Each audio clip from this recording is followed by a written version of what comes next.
Warrior, welcome to the video. Today, I'm going to fill you with some deep inspiration, some deep clarity and knowledge so that you don't make the same mistakes I did when I overcame my generalized anxiety disorder, panic, and health anxiety, my friends. So I want to dive right into what happens with anxiety sufferers consistently. There's three words that they use all the time, and not everybody, but the majority of people out there. It's the idea that I don't know. You'll hear a lot of people say, I don't know how to recover. I don't know how to think my way through these things. And it's not so much that they don't know, it's that the subconscious mind is scared of thinking because thinking equals pain. Subconscious mind wants to automate everything from your internal organs to your pairings and associations to the outside world. It doesn't want you to consciously depict things and to use up energy sources in your brain and in your body and therefore become depleted at some point. So what starts to happen is people start to fear progress because when we were young, we were never taught how to deal with things, how to shift our thinking patterns, how to deal with the bullies at school, how to deal with emotional trauma. We were told to stuff those things into a corner. Don't deal with them later, or distract yourself in some way, or even worse, to fight it in some way and use up all that willpower within you.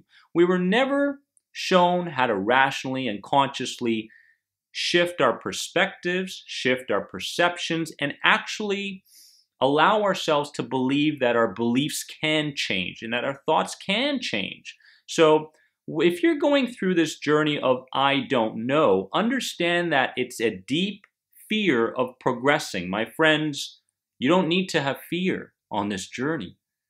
You're on this journey to become the greatest version of yourself. And in order for that to happen and for you to move on to bigger and better things in your life, you must overcome anxiety. You must get yourself to a place where you are mentally healthy, emotionally healthy, physically, spiritually healthy. This is all happening in due time. Things are supposed to be this way. So let's understand that it's not that you don't know how to overcome so-and-so. It's that your unconscious is fearful. Now, on my recovery, there's a couple things I needed to do. I needed to give up certain words. Okay, these words were things like control. I need to control myself. Someone would say, Dennis, control yourself, or I have a mental illness. I used to talk to so many people and say, oh, but I have a mental illness. Don't you know that? That's why I'm thinking this way and acting this way. And I also used to call myself a sufferer all the time. I used to say, oh, I'm just such a sufferer. Why am I suffering so bad? These are words that the subconscious mind back there in its great storage system goes, oh, suffer. Oh, okay, gotcha. Oh, mental illness? Interesting. That's what he wants more of. Very literal.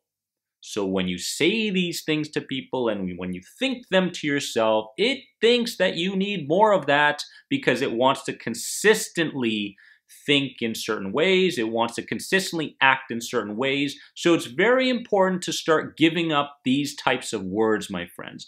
The other thing I did was I started to shift my labels that were related to my emotions. For example, sadness equaled curiosity. So every time I was sad, I went, oh, I'm so sad. No, I'm curious. Curious. Interesting. Different energy, different perspectives. All of a sudden, that label led me towards a problem-solving model. Why was I curious? Why was I, in fact, feeling the way I was? Instead of just labeling it as being sad, that wasn't working for me. The other thing was anxious. I used to say, oh my God, I'm so anxious. Then I changed that to being excited. Part of your brain that's called the amygdala in your mammalian brain, your limbic system, automates the excitement response as well as the fear response. So because this is the case, you can shift your fear response to being excited about something, okay? As long as you shift your focus and you ridicule the negativity. Okay, so I did this constantly. I ridiculed the negativity. It's not that way. It's this way, right? So I was anxious, and I turned that from anxious to being excited. How else did I shift my labels? I went from angry to energetic. Oh, I'm so angry that they did that to me. Oh, I'm energetic. Why don't I use this energy for some kind of a good? So I went to the gym and started to work out. I didn't run from something. I used what my body was giving me to further myself in some kind of productive way. So shifting your labels is so, so important, okay? You can do this for all your limiting emotions. You can begin to label them differently and therefore begin to perceive the feelings differently and what happened. This is in your hands. It truly is. The other thing was that I was constantly accumulating information, my friends. I was constantly accumulating the proper mindsets and the proper tools, and I just wasn't progressing the way I truly wanted to. A big reason for that was that I was trying to go from a very limited negative state to a peaceful state.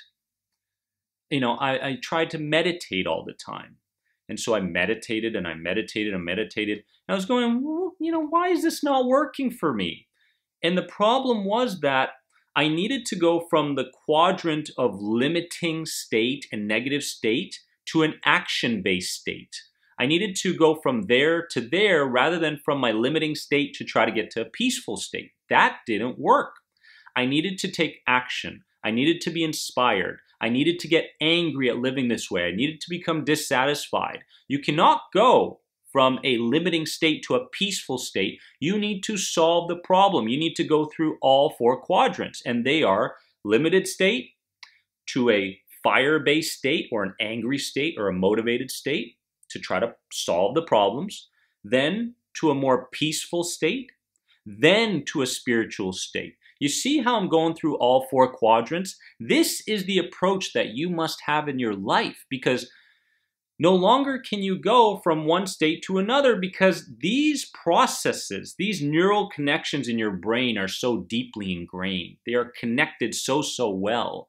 And until something is practiced consistently and proven to the unconscious mind that there is a different way to see something, it will continue to give you the same emotions and feelings that you're currently going through, my friends. So accumulating all this good information is good, very good, but we need to get to an action-based state where we say enough is enough, where we say I've got to make a decision to act and to shift the ways of thinking, to shift the ways of feeling, to shift the ways of behaving, instead of just trying to go from a limiting state to doing one thing and trying to get to a peaceful state. That's going to lead to misery because it doesn't work.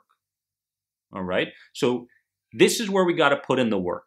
This is where we got to put in the work, because I'm going to call this, I don't know if you guys ever played the game Q*bert way back. I guess that's how old I am, but Q*bert was this game where you had this long-nosed character. I think it was Atari or Nintendo or something like that. And Q*bert would jump from one block to another block to another block, avoiding all the enemies and trying to pick up, I believe it was fruits or something like that, to get all the points that he could.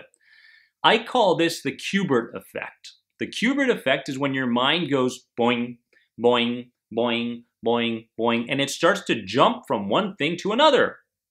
Not good if we want to overcome anxiety. And the Q*bert effect is in place with lots and lots of anxiety sufferers because they start with something small. It's like, oh my goodness, what could the symptom be? And then from there, it goes to, oh my goodness, I did Google that symptom and it did show up as some kind of a physical disease. And then, oh my goodness, my family member, they had the same symptom as me. And then, oh my goodness, I have to go to the doctors, and oh my goodness, what, and so on and so on. This is the Q*bert effect. Now, the Q*bert effect can be halted as long as you have the consciousness and awareness to say, you know what, I'm in the Q*bert effect. So how else can I perceive this situation? If the snowball gets too big and you're in a panicky state, it's very difficult to think your way rationally and analyze the situation in that moment. But if the snowball is small, you can begin to perceive what's going on differently. I've got a shoulder ache. Maybe I slept on it. Maybe I worked out too hard yesterday. Maybe I was carrying those groceries and you know what? I just overdid it. Notice how the Kubert effect stops right then and there once I begin to perceive these things differently. So it was very important for me to make sure that I understood that I was in the Kubert effect and that I could perceive things differently. Comment below, let me know if you remember Kubert. I love that game. So I want to leave you with this as well, my friends, if you're going through anxiety. You don't have to be happy and joyful all the time. I remember walking by somebody a while back and they said, smile. I said, no, I'm not anxious, I'm not depressed, I'm not anything like that, but I'm just walking by and I was in my own mind. I was trying to create new ideas, how I could help more people and contribute to the world. And this girl said, smile. I said, smile? Smile. So I knew that there was this forced, aggressive way that I kept going throughout the day where I told myself, hey, I've got to smile. I've got to be happy in society. I've got to be joyful because that's the way society needs me to be. No, you don't need to be that way. In fact, it's a cover-up. It's a band-aid for something that's going on, a core belief within you. My friends, don't feel the pressure to be happy all the time, or be joyful all the time, or be fulfilled and abundant and in my little white light spiritual area that a lot of people fakely live in. Okay, you don't have to be there. You're going through your own journey just like anybody else is. Okay, you're going to get past this time in your life. You're going to become 10 times stronger mentally, emotionally, physically, spiritually than you've ever been before. And you're going to take this journey and you're going to move on to bigger and greater things, things that you could have never done prior to anxiety. God, the universe, whatever you believe in is setting you up for greatness, my friends. So enjoy the process of character development. I love you so much, each and every one of you. Comment below. Let me know what you think. Remember, you are more than anxiety. I'll see you really soon.